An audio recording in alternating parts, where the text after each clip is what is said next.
Boa noite, irmãos, novamente, que a graça e o amor do nosso Deus, de Jesus, estejam com cada um dos irmãos aqui presentes essa noite, especialmente com os irmãos que chegaram para o culto, né? Muito bem, eu queria começar essa mensagem já puxando algumas coisas do estudo que eu fiz agora há pouco com os irmãos no livro de Jonas. Então, como muitos irmãos aqui não viram a mensagem, o estudo que fizemos em Jonas, a gente falou um pouco sobre como o livro de Jonas, ele trabalha diretamente em nossos corações, usando vários dos exemplos negativos que o próprio profeta está dando, né? Então, embora fosse um profeta, embora fosse um crente, por assim dizer, Jonas ali era um profeta que não queria seguir a vontade de Deus e que preferia seguir a própria vontade do coração. Um coração que era totalmente tomado por raiva e amargura e que preferia muito mais que outras pessoas que não fizessem parte do grupo dele, no caso os judeus, sofressem uma punição, ao invés de levar aquilo que Deus queria que Jonas levasse ao povo de Nínive, que era uma mensagem de perdão, uma mensagem de, por que não, esperança. E a partir disso, de alguma forma a gente pode ver que bem no fundinho dessa história de Jonas, a gente pode perceber que existe um elemento muito forte nele, que é a questão do individualismo. É alguém que prefere fugir da vontade de Deus para realizar aquilo que ele quer no coração dele, ou para fazer qualquer outra coisa que não a vontade de Deus. É uma questão que muitas pregações, já vi muitos pregadores falando a respeito, né? Individualismo. E ainda assim eu acho que é uma coisa importante para a gente tratar, porque o individualismo, especialmente na vida da igreja, acho que na comunidade, na cultura em geral, tem mudado um pouco de face. Então, sempre que a gente falava de individualismo alguns anos atrás, a gente sempre pensava a respeito de pessoas que estavam sempre querendo ter mais, né? A questão de individualismo me dá mais, eu quero mais coisas, né? Eu quero ficar mais rico, ter mais posses, ter um cargo melhor, um emprego melhor e assim por diante. Então, uma frase, nesses tempos mesmo, acabavam se destacando, né? Provavelmente os irmãos já ouviram. É melhor ser do que ter. Então é justamente uma tentativa de tentar trabalhar essa questão, vamos deixar de ser tão individualistas, de querermos sempre ter mais coisas e vamos tentar, ao invés disso, sermos pessoas melhores, ou sermos alguém. A questão, porém, é que hoje em dia, o ser também mostra uma face do individualismo. Então, se antes nós tínhamos uma questão de ter como característica do individualismo, hoje em dia a gente tem o ser parte de um grupo como característica de um individualismo mais no sentido comunitário, né? Então, eu sou, se a gente for em mensagens mais de internet, né? Eu sou negro. Eu sou mulher. Não, eu sou homem. Eu sou, como diz a comunidade, homossexual. Eu sou transgênero. Eu faço parte da comunidade de nipônicos. Então existe um orgulho em ser alguém de algum desses grupos. As pessoas se orgulham em fazer parte disso. Para além disso, existem aqueles que se orgulham em ser de determinada ideologia. Existem aqueles que têm orgulho de ser, como eu posso dizer, fazer parte de alguns grupos sociais. Eu sou parte, antigamente era questão de eu sou corintiano, eu sou santista, eu sou são paulino, eu sou flamenguista e assim por diante. É uma questão, hoje em dia, a questão do individualismo não trata muito mais de ter posses, de querer sempre ter mais, de ser egoísta, por assim dizer. O individualismo hoje se manifesta de uma outra maneira, se manifesta de modo que você se orgulha por ser ou fazer parte de algum grupo específico.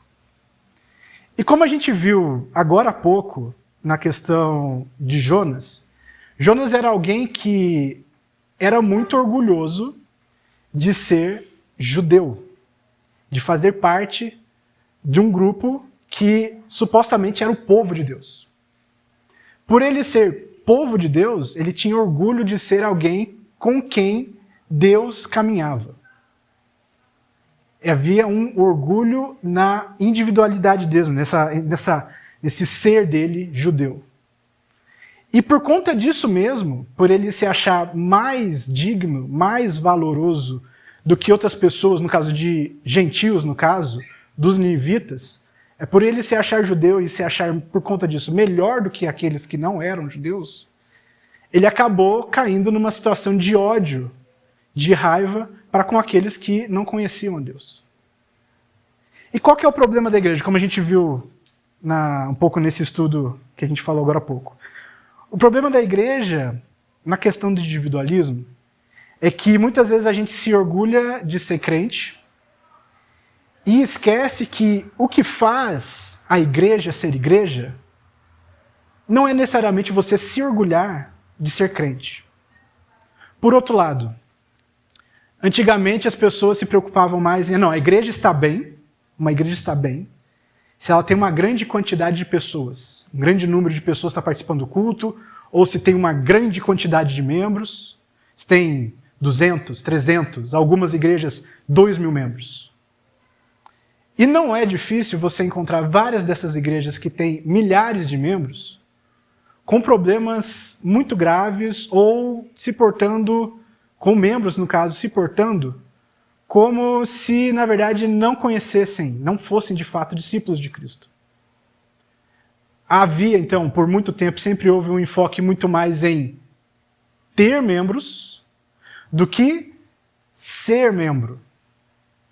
Veja, em alguma medida é perigoso a gente se achar cristão, crente, e esquecer daquilo que é a missão verdadeira da igreja, da mesma maneira que existe um perigo em a igreja, no caso, igrejas locais ou denominações, se acharem melhor do que outros porque tem mais posses ou porque tem mais membros do que outros.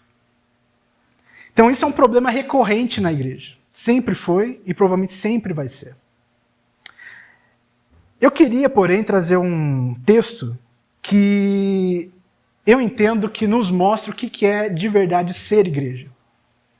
Nos mostra quais são as características, de alguma forma, de como pessoas de uma igreja que são, de fato, discípulos de Cristo se portam, ou como outras pessoas entendem, de fato, que aquela é uma igreja genuína, que tem pessoas comprometidas com o reino de Deus. E é nesse momento que eu quero convidar os irmãos a abrirem as suas Bíblias em Atos, capítulo 11, versos 19 e 26.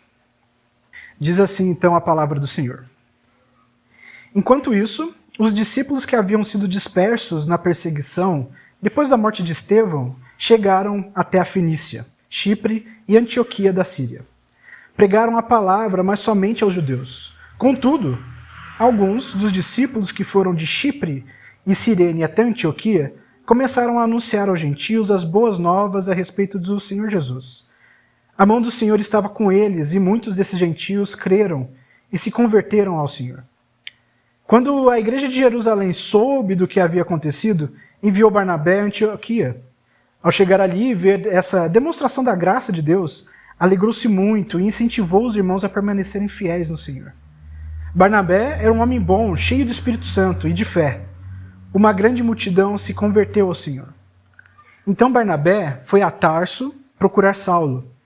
Quando o encontrou, levou-o para Antioquia. Ali permaneceram com a igreja um ano inteiro, ensinando a muitas pessoas. Foi em Antioquia que os discípulos foram chamados de cristãos, pela primeira vez. Então, para dar uma breve contextualização do que está acontecendo nesse texto aqui em Atos.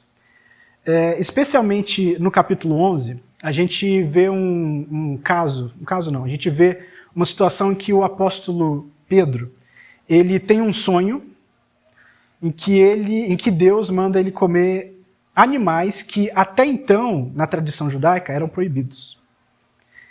E por conta desse sonho, quando ele entra em contato com uma família de gentios, ele prega o evangelho e essa família se converte.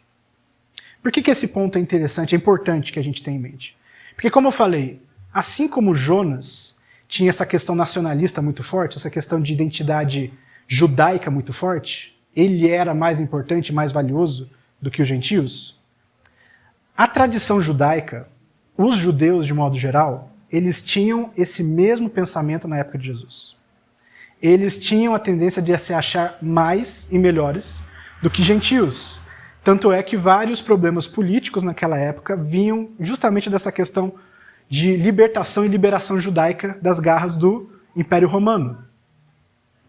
E também, se formos acompanhando o Novo Testamento, a gente vai ver que várias e várias vezes nós vamos ver cristãos tentando transformar o cristianismo em um tipo de judaísmo 2.0. Há uma ênfase muito grande em ações, em tradições judaicas. Sempre o judaísmo é mais importante, a identidade nacional judaica é muito mais importante do que qualquer outra coisa. No capítulo 11 de Atos, porém, o que Deus está mostrando para a gente é que o reino de Deus não se limita à identidade das pessoas. O que Deus está falando, especialmente para Pedro naquele momento, no começo do capítulo 11, é que, olha, a mensagem, o reino de Deus, não está limitado somente aos judeus. O reino de Deus vai muito além. Todos os povos que ouvirem a palavra de Deus farão parte desse novo povo de Deus, do reino de Deus. A coisa vai se expandir e vai ganhar novos contornos, vai ganhar, como eu posso dizer, diversidade de nações. Outros povos vão ouvir essa mensagem e outros povos vão fazer parte dessa família.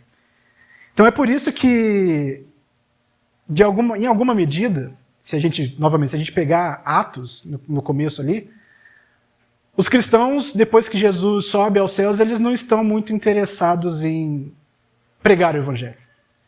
Eles estão, obviamente, com medo, estão fugindo da perseguição judaica. Mas foi preciso que uma perseguição mais forte ainda viesse sobre eles para que eles se espalhassem e pregassem a mensagem de Jesus para as cidades em volta. E se os irmãos notarem, justamente no versículo 14, eles estavam justamente apenas pregando para os judeus. Havia uma preferência de se pregar e de se falar apenas para os judeus. Acontece que, no meio dessa confusão de pessoas fugirem e se espalharem por outras cidades, por outros povos ali, alguns irmãos não estavam muito preocupados com pregar apenas para um grupo específico. Eles começaram a pregar para outros povos, para pessoas de outras nações, pessoas que não eram judias, elas eram gentios. E é por isso que a coisa começou a ganhar corpo, o evangelho começou a se espalhar de verdade. E eu entendo que esse é justamente um dos pontos que a gente precisa prestar atenção. O evangelho, uma comunidade que está realmente comprometida com o evangelho, com a palavra de Deus, ela não escolhe necessariamente para quem vai pregar. Eu entendo que algumas pessoas são chamadas para pregar para alguns grupos específicos, mas o mais importante, a gente tem que sempre ter em mente que o evangelho é para todos. O evangelho não é só para a gente que está aqui dentro. O evangelho é para os de fora, para alcançar e libertar mais pessoas da vida do pecado. Então, conforme o evangelho foi se espalhando ali, por conta da perseguição, algumas igrejas foram se formando, algumas comunidades foram se formando, e uma delas foi justamente ali na Antioquia, que era uma cidade muito importante da Síria, muito populosa. E era, obviamente, uma cidade que não era, embora tivesse uma boa comunidade judaica ali, não era predominantemente judaica, era uma cidade predominantemente gentia. E apesar da perseguição, ou talvez por causa da perseguição, a igreja começou a se formar naquele lugar. A igreja começou a se formar naquele lugar. E a partir disso a gente começa a ver também como a igreja também se comporta nessas situações difíceis. Então, se nos atentarmos aqui no texto, as igrejas, por terem sido, os irmãos da igreja de Jerusalém foram perseguidos, e por causa da perseguição eles se espalharam para as cidades em volta. E ao se espalhar para essas cidades em volta, eles ainda sofriam perseguição, talvez em menor medida, mas ainda assim passavam dificuldades. E por igrejas que já eram estabelecidas, maiores, por exemplo, a igreja de Jerusalém, que já era, embora sofresse perseguição, como eu falei, ela tinha alguma estabilidade, conseguia arrecadar recursos, tinha pessoas. O que ela faz quando ela percebe que existe uma igreja em uma outra cidade que está passando por uma dificuldade muito grande? Ela envia pessoas para ajudar aquela igreja em dificuldade. Então o que temos aqui, uma outra característica é a igreja se apoia mutuamente. A igreja se apoia mutuamente não apenas no sentido pessoal, né, de irmãos em dificuldade pedirem ajuda para outros irmãos, se aconselharem, se fortalecerem mutuamente, mas igrejas que sabem que estão numa situação melhor, elas buscam ajudar outras igrejas que estão em grande dificuldade. Igrejas que, por exemplo, quando chega Barnabé, naquela cidade de Antioquia, que estava com uma grande dificuldade, ele sente alegria por aqueles irmãos estarem perseverantes e, ao mesmo tempo, ele se alegra porque ele pode ajudar aquele povo, pode ajudar aquela comunidade. Há uma alegria, uma satisfação em fazermos partes da vida um do outro. Por entendermos, como até a Eliane comentou, pelo menos agora há pouco comigo, a gente vai entendendo que a igreja, no geral, é como se fosse uma grande família. Então, quando a gente, muitas vezes, não sei se os irmãos tiveram oportunidade, quando a gente vai para algumas outras igrejas, e alguns irmãos de algumas outras igrejas, nos tratam como se fosse realmente parte da família. E a beleza da igreja, de alguma forma, está justamente nisso. A gente vai ganhando irmãos, familiares, parentes, em lugares que a gente nem imaginava ganhar. Ganha na própria igreja, ganha nas igrejas irmãs de outras denominações, ganha nas igrejas irmãs até de outras cidades, IPIs de outras cidades. Há uma alegria em participar da vida uns dos outros e de ajudar nas dificuldades uns dos outros. E essa alegria, essa satisfação é aquilo que, no fim das contas, eu acho que é o que nos dá um senso, como a gente estava falando de identidade, muito grande, mas de uma maneira correta. Como eu estava falando agora há pouco, quando a gente tem um individualismo muito grande no nosso coração, na própria vida da igreja, a gente se preocupa ou em ter demais ou em ser demais. Se a gente pegar as redes sociais, por exemplo, especialmente o Instagram, mas tem outras redes sociais que a gente vê isso, o que a gente normalmente vê são pessoas que têm muita coisa, no sentido, querem demonstrar que têm muita coisa, mas provavelmente estão vivendo vidas miseráveis. Por outro lado, em outras redes sociais como o Twitter, as pessoas estão muito preocupadas em demonstrar que fazem parte de um grupo, quando na verdade elas não percebem que elas são apenas um número. Elas só estão ali para fazer volume, fazer barulho, mas elas não são acolhidas de verdade com quem elas são, com relação a quem elas são, não são acolhidas de verdade nas dificuldades delas, nos desafios que ela tem no dia a dia. A diferença da Igreja de Cristo é que o que nos une é o Espírito Santo. E quando o Espírito Santo nos une, nós temos uma alegria diferente, uma satisfação diferente daquela que as pessoas de fora da igreja têm. Ou daquilo que as pessoas de fora da igreja sentem ser. Nós não nos vangloriamos porque somos cristãos, nós nos alegramos porque fazemos parte de uma família que não se importa muito com diferenças de grupo, porque o que nos une de verdade é o sangue de Cristo. Há um exemplo muito bom que eu sempre gosto de falar, que é o do pastor Augusto Nicodemos, que ele, quando foi fazer o mestrado dele na África do Sul, eu sempre falo desse exemplo, ele foi fazer o doutorado dele, mestrado na África do Sul, justamente no auge do apartheid, em que negros não podiam subir no mesmo ônibus que brancos. Então você tinha uma questão de separação racial muito forte, muito forte. E ele conta que na igreja que ele frequentava, lá em Joanesburgo, não tinha nada disso. enquanto a comunidade sul-africana vivia no ápice da separação, da divisão, de até conflitos civis, porque brancos não queriam se misturar com negros, a igreja sul-africana, na verdade, vivia em união com negros e brancos e qualquer outros irmãos que viessem participar daquela comunidade. A identidade que nós temos é uma identidade a partir do sangue de Cristo. E o foco que nós temos, a parte mais importante que nós sentimos é justamente de participarmos da vida uns dos outros, querendo que a palavra seja divulgada e proclamada. Aliás, é somente quando nós entendemos ou nos satisfazemos em Deus, quando nós começamos a entender o que é realmente igreja, que é essa união tão forte que temos uns com os outros, é a partir daí que a gente começa a entender que igreja não é somente igreja para os de dentro. Quando a gente tem uma família, quando a gente tem, vamos dizer assim, de alguma forma, um coração muito satisfeito naquilo que nós já temos, né, na salvação em Cristo e na família que Deus nos deu, a gente começa a pensar também em aumentar a nossa família. Assim como acontece com alguns casais, né, quando casam, tem um amor muito grande um pelos outros, de alguma forma, quando bem equilibrado esse amor, em algum momento, eles desejam que a família aumente, né? Desejam que a família cresça. E o que acontece? Vêm os filhos. E depois os netos. E isso vai alegrando a vida daquela família. Da mesma forma, a igreja, quando ela está de fato cheia do Espírito Santo, está satisfeita em Deus, ela começa a entender a real missão que ela recebeu. O sentido de missão ganha um novo sentido, né?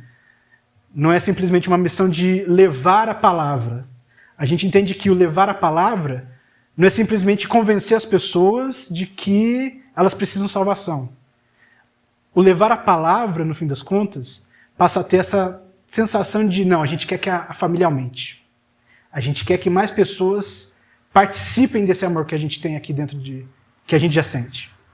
A gente quer que outras pessoas recebam esse amor, entendam que é esse amor, que Deus coloca em nossos corações e permite que nós vivamos esse amor aqui uns com os outros. A missão começa a ter um novo, vamos dizer assim, novo sentido, novo paradigma, um novo foco. A gente não faz simplesmente por fazer. A gente não faz simplesmente para convencer. A gente faz para amar. Amar cada vez mais. E amar sempre a partir do amor que Deus nos dá no Espírito Santo, em nossos corações. É uma alegria que vai transbordando de pessoa para pessoa e, de alguma forma, mais pessoas vão se aproximando, porque elas percebem que, de fato, a igreja tem algo diferente. E essa coisa diferente é o amor. Não é militância, não são ações sociais, não é simplesmente pessoas que fazem as coisas certas ou boas porque fazem. Elas fazem tudo aquilo porque, na verdade, elas experimentaram o que é o amor verdadeiro e querem levar esse amor verdadeiro. E quando, então, todo esse amor é acumulado no seu coração porque você entende que Jesus morreu por você, e quando você entende que esse amor deve ser vivido em comunidade, e isso começa a dar cada vez mais frutos, mais pessoas começam a se aproximar. Esses são, no fim das contas, os verdadeiros frutos que Jesus diz que nós devemos dar. Pessoas que são, de fato, discípulos de Cristo. Nós só conseguimos ser discípulos de Cristo quando nós estamos ligados à videira. E quando estamos ligados à videira, sentimos o que é amor verdadeiro. Nós entendemos quem nós somos. Nós entendemos a que família nós fazemos parte. Então, tem um pregador, um pastor que eu conheço, que chama Michael Gurrin, ele é canadense, e ele fala o seguinte: Paulo e Barnabé são enviados para estabelecer comunidades de testemunhas. Essas comunidades, por sua vez, dão testemunho do poder transformador de Deus com sua vida, suas palavras e suas ações no ambiente local em que estão, que é justamente a partir do versículo 25 que a gente tem. O que acontece então ali em Atos. Barnabé chega, ele percebe a família nova que tem ali em Antioquia, que está precisando de ajuda e que eles precisam ser fortalecidos, e ele trabalha nisso, até o momento que ele percebe que precisa buscar uma pessoa lá longe, chamada Saulo, e que alguns anos atrás foi o responsável por começar toda a perseguição que a gente vê em uma parte de Atos, que caçava cristãos, que matava cristãos, e que foi responsável pela morte de Estevão, como fala no começo do texto. Essa pessoa que, no fim das contas, percebeu qual é o verdadeiro amor de Cristo, que viu Jesus na frente dele, que entendeu o que é a verdade e a mensagem do Evangelho, e que agora teve sua vida transformada justamente por conta desse amor, Barnabé vai buscar essa pessoa, que mudou totalmente de vida, e traz ele para Antioquia para ajudar ele no fortalecimento daquela igreja. Como eu estava falando, muitas vezes nós, como igreja, preocupamos-nos muito mais com o número de pessoas. Precisamos de mais pessoas aqui. Mas a gente se esquece da qualidade da nossa comunidade. A gente quer focar em números, mas a gente esquece de tratar do nosso coração, de estarmos na presença de Deus constantemente, de sentirmos o amor de Deus, de nos satisfazermos nele e de amar uns aos outros dentro da própria comunidade.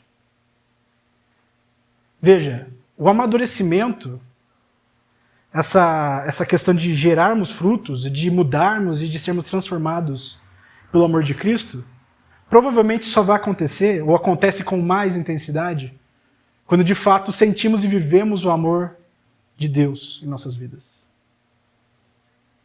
Conforme vamos viver nesse amor, é aí que finalmente vamos nos fortalecendo, vamos crescendo, vamos ganhando corpo como se fosse uma árvore frondosa, sempre obviamente ligados à verdadeira videira, até um ponto que as pessoas do lado de fora começam a perceber que não, esse tipo de vida é muito diferente. E eu não digo isso com relação a eu deixei de pecar ou não deixei de pecar, isso é importante. Mas o que corrobora as ações de uma pessoa que deixa de pecar, de deixa de fazer o que é errado, é o amor que ela demonstra uns para com os outros. Uma coisa, um exemplo desse caso, uma coisa muito interessante que às vezes eu vejo acontecer em outras igrejas. Já vi alguns irmãos assim chegar, eu estava indo em tal igreja e alguém de lá da outra igreja começou a, vamos dizer assim, apontar o dedo para os meus erros. Falar, você está fazendo isso? Você não tem vergonha? Você não devia estar fazendo isso? Você se diz crente? Você se chama crente? Fazendo esse tipo de ação, de atitude? O que acontece? Algumas vezes a pessoa desanima e se afasta da igreja. Por que é que eu vou ficar numa comunidade que as pessoas são tão santas e perfeitas e não conseguem nem mesmo se abrir para poder ter um relacionamento comigo? No caso, apontam o dedo para mim e me expulsam, praticamente. Veja, uma igreja, quando ela entende o amor de Cristo, ela obviamente ela tem a coragem e tem a capacidade de falar, olha irmão, você está equivocado, não é assim. Tem a coragem de confrontar quando necessário. Mas ao mesmo tempo, ela está lá para ajudar a carregar o peso das pessoas. A igreja ela se dispõe a, não, beleza, você está tendo essa dificuldade, a gente tem disso, vamos ajudar você a carregar. Vamos te ajudar a superar isso, vamos te ajudar a passar por essa tempestade que você está passando. A esse acolhimento. Porque no fim das contas a gente entende que ninguém merece nada. A gente é tudo pecador. Como a gente viu há pouco no texto de Jonas. E é isso que a gente precisa entender, que a comunidade ali de Antioquia, ela começa a dar frutos de verdade, e inclusive passa a ser chamada de cristã. Os irmãos de Antioquia começam a ser chamados de cristãos, porque a vida deles, a vida da comunidade, demonstrava com radicalidade que as pessoas ali viviam umas para as outras. As pessoas ali eram amorosas, as pessoas ali ajudavam as outras pessoas na dificuldade delas mesmas ali. E as pessoas elas não se importavam quem é de que país, qual é a cor de pele, nada disso importava. A única coisa que importava era de que as pessoas conheçam cada vez mais a Jesus e a mensagem do Evangelho. E elas iam sendo fortalecidas no conhecimento da palavra, elas iam sendo fortalecidas no conhecimento e no entendimento do Evangelho. Caminhando para o final, então. Vou fazer uma citação novamente do Michael Gorin, mas eu vou fazer uma citação do Agostinho de Hipona, né, o famoso Santo Agostinho, que ele é um teólogo muito famoso da igreja, né? Embora ele, pessoal, a gente entende que ele seja católico, mas era um período que a igreja, na verdade, não era necessariamente a católica como a gente conhece ou a católica do período da Reforma. Era, na verdade, a igreja cristã. Não havia nem mesmo a instituição católica, né? Romana, no caso. E ele fala o seguinte: 2 amores construíram 2 cidades, a da terra, pelo amor de si mesma, até o desprezo de Deus, e a do céu, pelo amor de Deus, até o desprezo de si mesma. Ou seja, o que Agostinho está falando é que a igreja é uma cidade, e a cidade fundada no amor a Deus, no desejo a estar com Deus. E essa cidade, a igreja, é uma cidade plantada no meio da cidade dos homens, de uma cidade muito maior, de uma cidade que foi construída sobre si mesma, uma cidade que foi construída no individualismo, na importância do próprio umbigo, na importância daquilo que eles ou nós mesmos achamos mais importantes. Uma comunidade cristã de verdade, ela não é fundada sobre si mesma, mas é fundada no sacrifício de Jesus, no amor de Deus, em fazer tudo pelo amor a Deus e não pelo amor a si mesma. E uma coisa interessante, uma figura importante que a gente tem que ter nesse sentido, eu acho interessante. A igreja é como um jardim plantado no meio da cidade. Pessoas gostam de jardins. Se a gente vai em São Paulo, a gente tem o Parque do Ibirapuera. Pessoas gostam de ir lá porque é um lugar florido, não florido, mas arborizado, é um lugar tranquilo, é um lugar bonito. Pessoas querem estar naquele parque, no jardim, ou na Times Square em Nova York. A igreja tem que ser a mesma coisa no meio da cidade. A igreja tem que ser um lugar em que as pessoas se sentem amadas e entendem o que é de verdade o amor de Deus. A igreja tem que ser um local que ela atrai as pessoas para si por causa da beleza dos relacionamentos que existem com os seus irmãos, com as pessoas que estão ali dentro. A igreja se torna um jardim no meio de um deserto. E é isso que a igreja tem que ser. Então, a última citação. O reino de Deus acontecerá à medida que a vida daquela comunidade, de uma igreja, emitir o brilho da intenção de Deus para a vida humana. A igreja vive aquilo que Deus deseja para a humanidade. A igreja vive aquilo que será, de uma maneira bem pequenininha, aquilo que será os novos céus e a nova terra na volta de Jesus. Quando a igreja vive dessa forma, ela é um farol em cima de um monte, é como um candeeiro no alto de uma casa. Ela ilumina tudo e ela atrai pessoas para si. Quando ela está, de fato, sustentada na intenção de Deus, no amor de Deus e no sacrifício de Cristo. Que nós possamos nos esforçar para sermos esse tipo de igreja. Que nós possamos nos esforçar para, antes de tudo, entendermos o amor de Deus em nossas vidas. Para que possamos entender e amar uns aos outros como Deus nos amou, como Jesus nos amou. Que nós possamos levar esse amor àqueles que ainda não conhecem Deus. Para que realmente entendam o que é amor de verdade. E que nós não nos orgulhemos das nossas ações, em quem nós somos, mas que nós estejamos agradecidos por aquilo que Jesus fez por nós na cruz. Vamos orar, irmãos. Convido os irmãos a ficar de pé nesse momento de oração. Oremos. Senhor nosso Deus, nosso Pai, nós estamos novamente aqui, ó Deus, em Tua presença, com os corações quebrantados, ó Deus, desejosos de nos lembrar, ó Deus, daquele que é o motivo pelo qual estamos aqui nesse momento do culto, ó Deus. O motivo de que o Senhor enviou Seu Filho para morrer no nosso lugar e que por isso nós entendemos o Teu amor, ó Deus. O amor que ama os inimigos, o amor que ama aqueles que odeiam a Ti, ó Deus. Mas apesar disso, e ainda assim, apesar no caso de nós, o Senhor nos amou, ó Deus. E porque o Senhor nos amou é que podemos finalmente amar, ó Deus. Pedimos que o Senhor esteja enchendo nossos corações com esse amor. Pedimos, Senhor, que o Senhor nos permita viver esse amor. Pedimos, Senhor, que o Senhor permita que essa igreja, Deus, esteja frutificando, Deus, porque está unida a Ti e que está vivendo aquilo que o Senhor desejou para a humanidade, Deus. Esteja conosco, ó Deus, nessa caminhada, esteja com cada um dos irmãos aqui, ó Deus. Em nome de Jesus, oramos agradecidos. Amém.